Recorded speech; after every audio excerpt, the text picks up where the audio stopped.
샬롬, 오늘 우리 하루의 삶에 넘치는 하나님의 사랑과 부활하신 예수 그리스도의 능력과 은혜 그리고 성령의 충만함이 함께하기를 기도하고 축복합니다.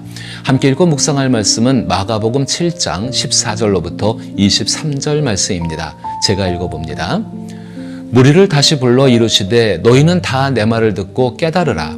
무엇이든지 밖에서 사람에게로 들어가는 것은 능히 사람을 더럽게 하지 못하되 사람 안에서 나오는 것이 사람을 더럽게 하는 것이니라 하시고 무리를 떠나 집으로 들어가시니 제자들이 그 비유를 묻자온데 예수께서 이르시되 너희도 이렇게 깨달음이 없느냐. 무엇이든지 밖에서 들어가는 것이 능히 사람을 더럽게 하지 못함을 알지 못하느냐.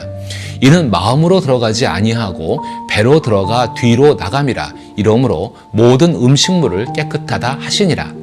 또 이르시되 사람에게서 나오는 그것이 사람을 더럽게 하느니라. 속에서 곧 사람의 마음에서 나오는 것은 악한 생각 곧 음란과 도둑질과 살인과 간음과 탐욕과 악독과 속임과 음탕과 질투와 비방과 교만과 우매함이니 이 모든 악한 것이 다 속에서 나와서 사람을 더럽게 하느니라. 아멘. 저는 어제에 이어서 오늘 이 말씀을 생각하며 보혈로 더욱 존귀해지는 그리스도인에 대해서 생각하고자 합니다. 하나님께서 우리를 얼마나 소중하고 귀한 존재로 여기시는지 생각해 보신 적이 있으십니까? 하나님께서 우리를 그렇게 소중하게 여기시는 이유는 바로 하나님의 사랑 때문입니다.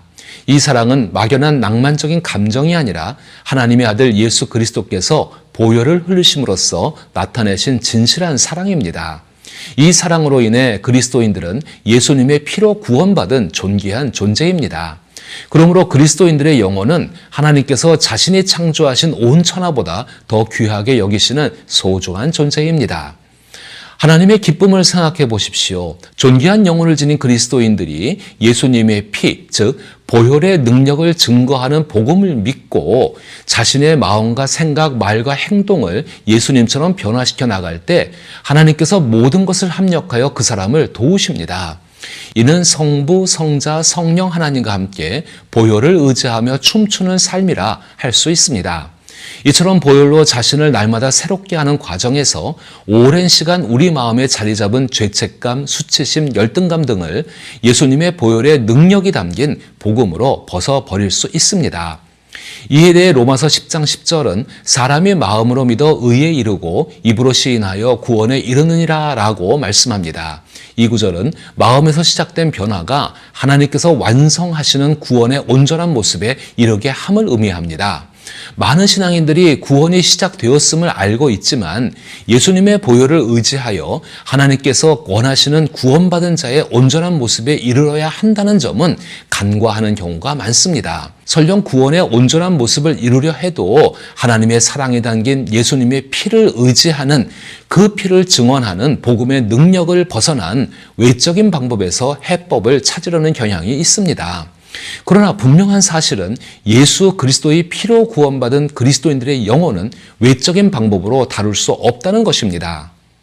구원을 받은 그리스도인이지만 흔히 나타나는 모습이 있습니다. 마치 물에 빠진 사람이 구원받아 물 밖으로 나왔음에도 온몸이 여전히 젖어 있는 것과 같습니다. 많은 사람이 예수 그리스도로 말미암아 구원을 받았음에도 불구하고 마음속에 남아있는 죄책감, 수치심, 열등감에서 벗어나지 못합니다. 이러한 불순한 감정들은 하나님께서 보시기에 깊이 뿌리내어 있어 그 사람을 하나님의 풍성한 은혜와 순수한 사랑으로부터 멀어지게 만듭니다. 이로 인해 마치 하나님이 존재하지 않는 것처럼 생각하고 행동하기까지 이르게 되는 것입니다. 예수님께서는 이러한 문제들을 겪는 이들에게 그 원인을 다음과 같이 설명하십니다. 무리를 떠나 집으로 들어가시니 제자들이 그 비유를 묻자온데 예수께서 이르시되 너희도 이렇게 깨달음이 없느냐. 무엇이든지 밖에서 들어가는 것이 능히 사람을 더럽게 하지 못함을 알지 못하느냐. 이는 마음으로 들어가지 아니하고 배로 들어가 뒤로 나감이라. 이러므로 모든 음식물을 깨끗하다 하시니라. 예수님의 말씀은 매우 시각적입니다. 깨끗한 음식을 먹든 더러운 음식을 먹든 입을 통해 들어가 위를 거쳐 배설물로 배출됩니다. 어떤 음식도 마음속으로 들어가지 않습니다. 외부에서 몸 안으로 들어가는 것이 우리를 더럽게 하지 않는다는 뜻입니다. 예수님께서는 우리 마음의 본래 상태를 지적하시며 사람의 마음에서 나오는 것이 그 사람을 더럽힌다는 말씀을 하고 계시는 것입니다. 또 이르시되 사람들에게서 나오는 그것이 사람을 더럽게 하느니라. 속에서 곧 사람의 마음에서 나오는 것은 악한 생각 곧 음란과 도둑질과 살인과 간음과 탐욕과 악독과 속임과 음탕과 질투와 비방과 교만과 우매함이니 이 모든 악한 것이 다 속에서 나와서 사람을 더럽게 하느니라. 사람들이 살아가는 세상은 사람 마음속에서 나온 것들이 구체화된 것입니다. 그렇다면 이 세상에서 실제로 무엇이 문제일까요? 왜 세상은 그토록 불행한 곳이라고 생각되어지고 왜 나라와 민족, 계급 간의 갈등, 차별, 소외, 그리고 서로의 다툼이 일어나는 것일까요? 예수님은 바로 변화되지 않은 사람 자신이 문제라고 말씀하고 계시는 것입니다. 인간의 마음은 기본적으로 자기 중심적입니다. 그것은 갓 태어난 어린아이나 인생을 거의 다 사신 노년이나 마찬가지입니다. 자기 중심적인 마음은 죄와 악을 만듭니다. 그리고 그렇게 마음속에서 나오는 죄와 악들이 우리를 지독하게 불결하게 만드는 것입니다. 이것은 전날 살펴본 종교 지도자들이 아무리 정결법과 금기를 철저히 지킨다고 해서 해결되는 것은 아닙니다. 또한 우리의 외적인 모습을 아무리 정결하게 해도 그에 따라 마음은 변화되지 않습니다. 성경은 세상이 착한 사람과 못된 사람으로 나뉘지 않는다고 말합니다. 덜 못된 사람과 더 못된 사람은 있을 수 있을지 모르지만 우리가 선하거나 악하다고 딱 잘라서 말할 수는 없다는 것입니다. 정도의 차이야 있겠지만 모든 사람의 속에 죄와 악의 특징을 닮은 자기 중심주의가 있습니다. 이것이 세상이 그토록 불행하고 타락한 이유입니다. 이렇게 죄와 악이 가득한 이 세상에서 살아가다 보면 누구나 마음속에 죄책감, 수치심, 그리고 열등감을 품게 마련입니다. 특히 열등감은 우리 모두가 안고 살아가는 감정입니다. 이러한 열등감 때문에 사람들은 자신의 가치를 증명하려고 애쓰곤 합니다. 심지어 교회 안에서도 마찬가지입니다.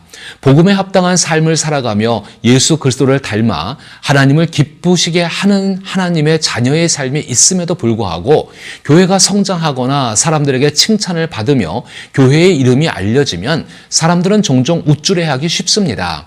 반대로 상황이 좋지 못하면 스스로 초라하다고 느끼기도 합니다. 이러한 위험은 특히 목사에게 두드러지게 나타납니다. 사람들이 은혜를 많이 받았다고 목사를 좋아해주면 하나님도 기뻐하실 것이라 생각하며 자신감이 넘치고 자신 안에 있던 죄책감과 수치심, 열등감에서 벗어났다고 착각하기도 합니다.